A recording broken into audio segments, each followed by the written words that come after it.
welcome to a new episode of Review. Today we have a premiere on this channel. For the very first time we will take a closer look at a cargo aircraft. And how could we start off other than taking a look at the Queen of the Skies, the 747-8 in the colors of Cargolux. And as always, we start off with the box, and here on the front side we can see we have the cutout so we can get a glimpse of the aircraft inside, and we have the Cargolux branding. On the back side we then have a very nice image of the aircraft with the original dimensions. We have the Cargolux branding once more and some additional information. So that's it for the box. Let's take a closer look at this epic cargo aircraft.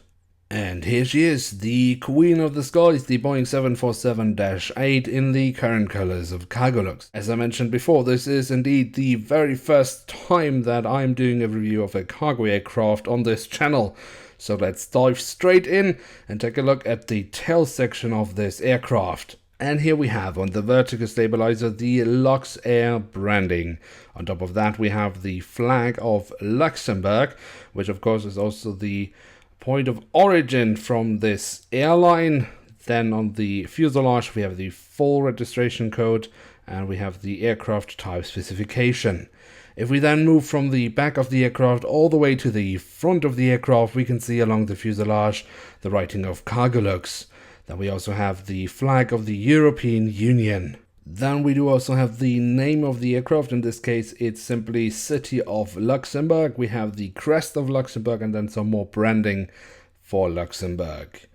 Then if we take a closer look at the nose, we can see the clear marking here for where you can basically open up this aircraft to load it with cargo. Now, Herpa has made some aircraft models where you actually physically can open the nose, but in this case you cannot, as it is only painted on.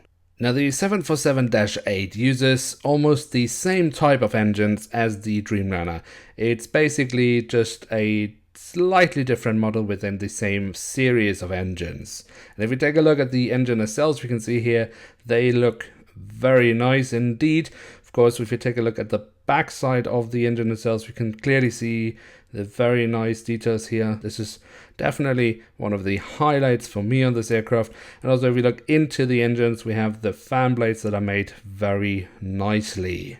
Now another detail that was significantly improved from the 747-400 to the 747-800 are the wings. They were completely overhauled and given much better aerodynamics, and the result is quite stunning. Very nicely shaped, and if we take a closer look here on the upper side, we can also see all these nice spoilers and flaps and so on.